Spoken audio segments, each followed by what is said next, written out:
The key to the chest was his. The crown was borrowed. And the man who held both was not a king. He was born in a weaver's town. He answered to no throne. And yet, for one long moment in the history of Europe, emperors counted their power in the coins he chose to lend them or to withhold. This is the story of how a merchant's son built a machine that made kings his debtors, and how that machine, 5 centuries on, is still turning. He was the 10th child of 11, born in the spring of 1459. The Fuggers were not poor. His grandfather had walked in from a Swabian village a century before and turned cloth into comfort. But comfort is not power. And the family had marked young Jakob for the church. Then a brother died, and the plan changed. At 14, the boy was sent south, over the Alps, to Venice. Venice is where the story truly begins. Because in Venice, Jakob Fugger learned a thing most of Europe had not yet troubled to understand. He learned to keep books. Double entry. Every debt matched to every credit. The whole of a fortune held on a single page, legible at a glance. He learned the bill of exchange, money that could travel from one city to another without a single coin leaving the room. He learned, in short, that money is not metal. Money is information. And the man who controls the information controls the metal. He did not know it yet, but he had just been handed the 2 halves of a machine, a key and a crown. He would not say the words for years, but he had begun to build the lock. He came home to Augsburg in 1485 and turned at once to the mountains of the Tyrol, where silver was coming out of the rock at Schwaz faster than anywhere on earth. Other merchants saw silver and wanted to buy it. Fugger saw silver and wanted to own the debt of the man who dug it. In 1487, he made the move that would define everything that came after. He lent Archduke Sigismund of the Tyrol 23,627 florins. Not a round number, a counted one. And he secured that loan, not against the Archduke's word, which was worth little, but against the silver mines of Schwaz themselves. Understand what that is. The prince spends the money. The mountain repays the debt. And if the prince cannot pay, the mountain belongs to the lender. It is the founding move of the modern world, made in a mountain valley in 1487. Debt, secured against the thing that produces the wealth. Schwaz would soon become the largest mining town on the face of the earth, and the key to it was held in Augsburg. Within a few years, the firm had spread like ink in water.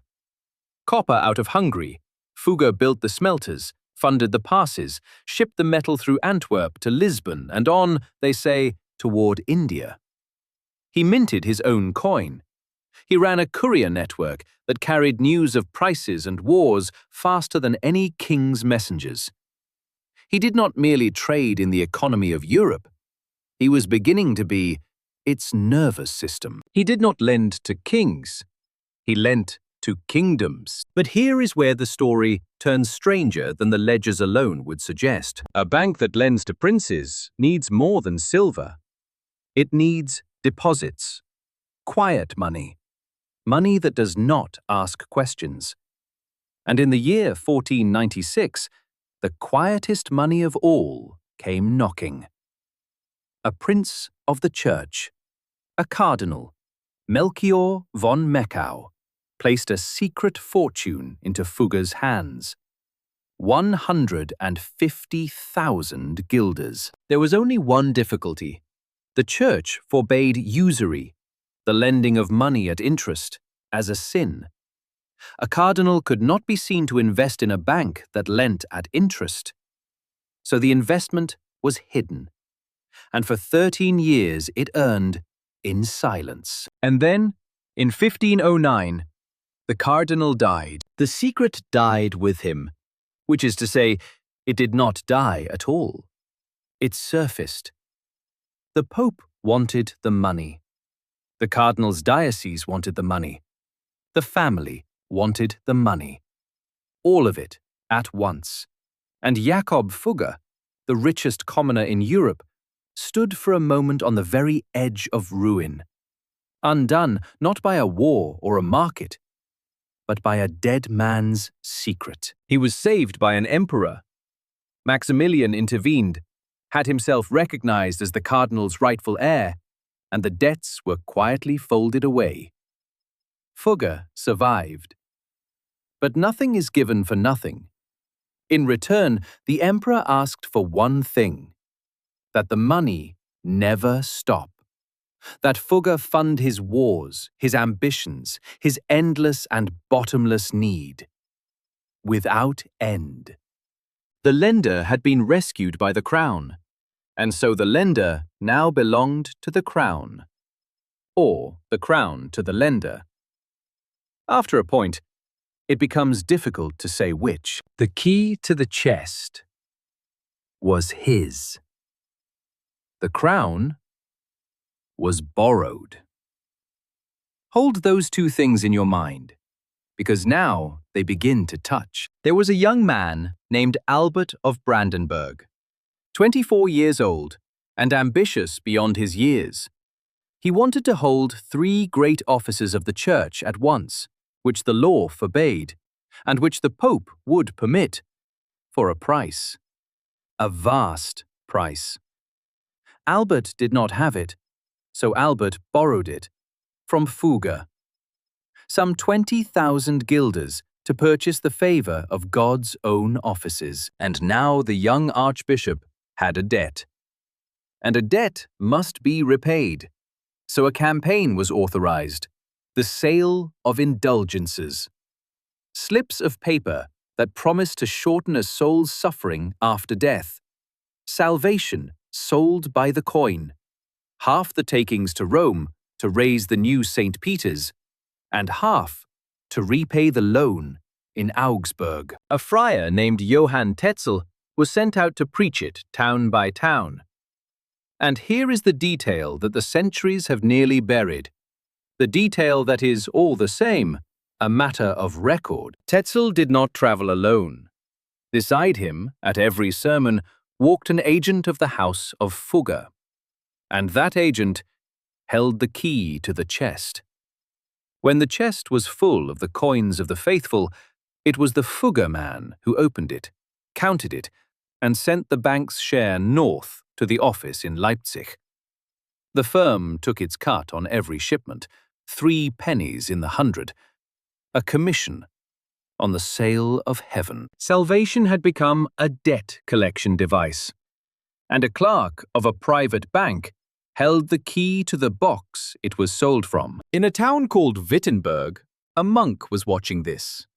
His name was Martin Luther, and in 1517 he wrote out his objections, 95 of them, and, by the account that has come down to us, nailed them to a church door.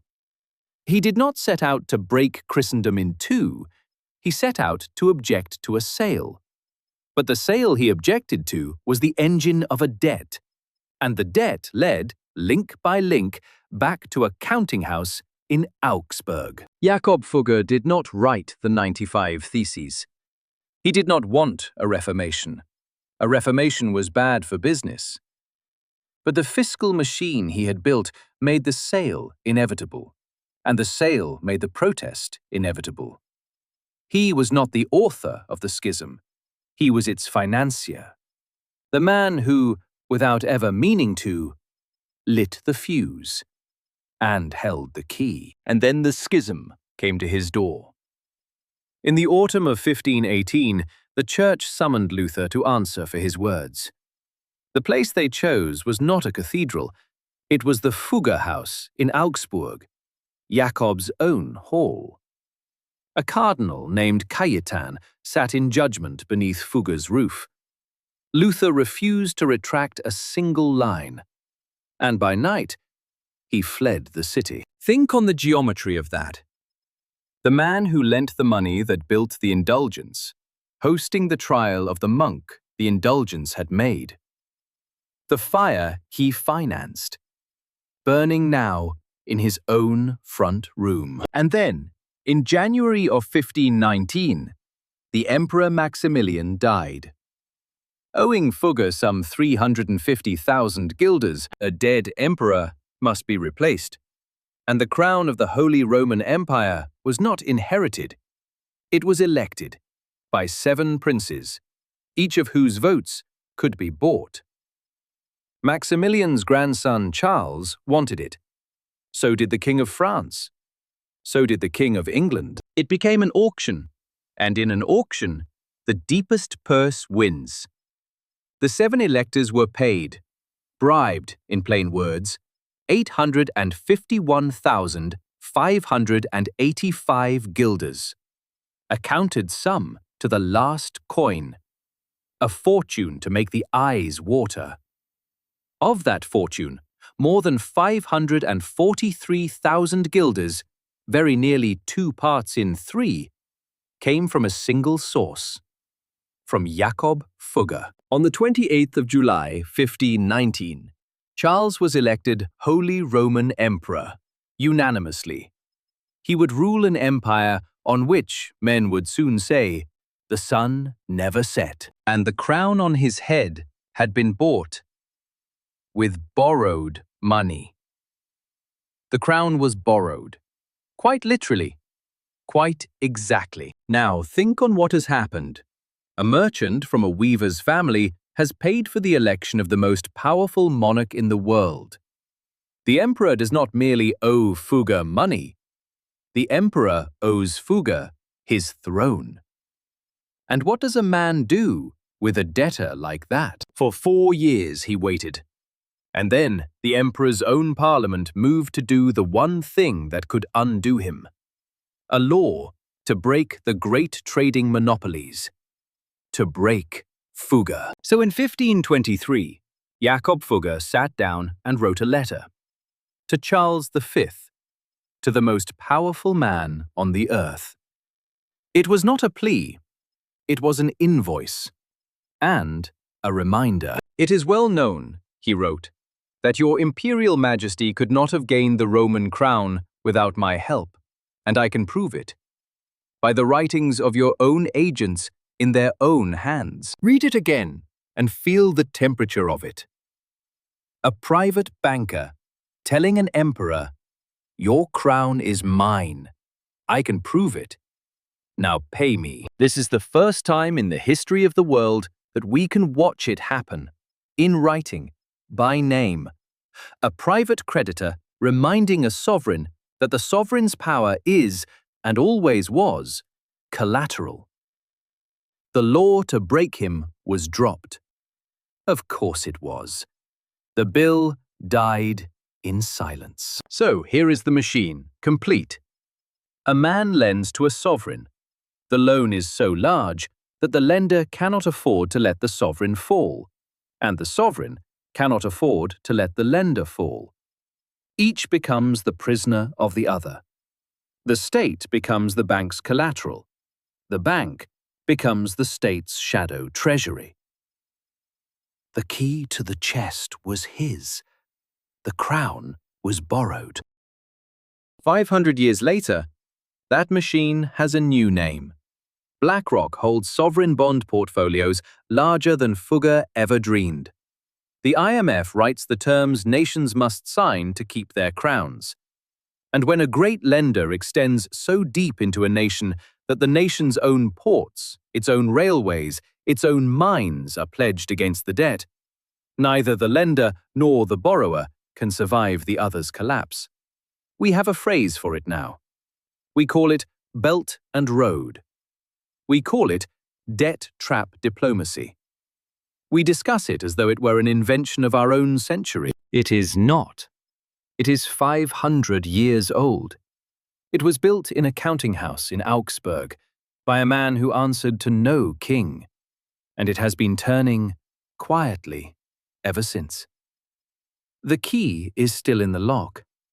We simply stop noticing whose hand was on it. There is a temptation telling this story to make him a villain. It would be the easy thing, but it would be false. Jakob Fugger was not a villain. He was a man of his time, playing by the rules he found lying about him, and playing them better than anyone alive. He held offices in the church, while he built an empire on the interest the church forbade, and he saw no contradiction in it, because there was, in his world, none to see. But the system has costs, and an honest account does not look away from them. The wars he financed were not bloodless, and in the parish church at Schwaz, the town whose silver began it all, there stands to this day a wall. A wall built inside the church to keep the miners apart from the wealthy at their prayers. The men who dug the silver that bought the crown were not permitted to worship beside the men who spent it. Look at that wall for a moment. It says everything the ledgers leave out. He died on the 30th of December, 1525. Childless. 66 years old and gaunt, they say, with the weight of 2 million guilders in his bones. His fortune, by the inventory taken at his death, came to some 2 million guilders clear. By one modern reckoning, near 2% of all the wealth of Europe. The number is almost certainly too neat to trust. The proportion is the thing that should frighten you. He died on the 30th of December, 1525. Childless. 66 years old and gaunt, they say, with the weight of 2 million guilders in his bones. His fortune, by the inventory taken at his death, came to some 2 million guilders clear. By one modern reckoning, near 2% of all the wealth of Europe. The number is almost certainly too neat to trust. The proportion is the thing that should frighten you. But not everything he built has fallen. In Augsburg, behind a wall, there is a small town within the town. Jakob Fugger built it in 1521 for the poor of the city. He called it the Fuggerei, and he set the rent at 1 florin a year, and wrote into the charter that it must never rise. It never has. 500 years on, some 150 people still live there. The rent is still 1 florin, 88 euro cents in our money. And the residents are still asked each day to say 3 prayers for the soul of Jakob Fugger. The key to the chest was his. The crown was borrowed. But the prayers he bought himself at 1 florin a year, in perpetuity, those he kept. He wanted to be remembered. He arranged it the way he arranged everything, by contract, in writing, with the terms set so they could not be changed. And so a man dead 5 centuries is prayed for tonight, in a small house in Bavaria, by someone who never knew his name. That is what a key is for. Not to open a thing once, but to hold it shut, on your own terms, forever. If you want more of the machinery beneath the world we think we understand, the fortunes, the frauds, the engines still turning under the floor, then stay with us. Subscribe, and we will keep opening the chests, one key at a time. The key was always his. We only borrowed the crown.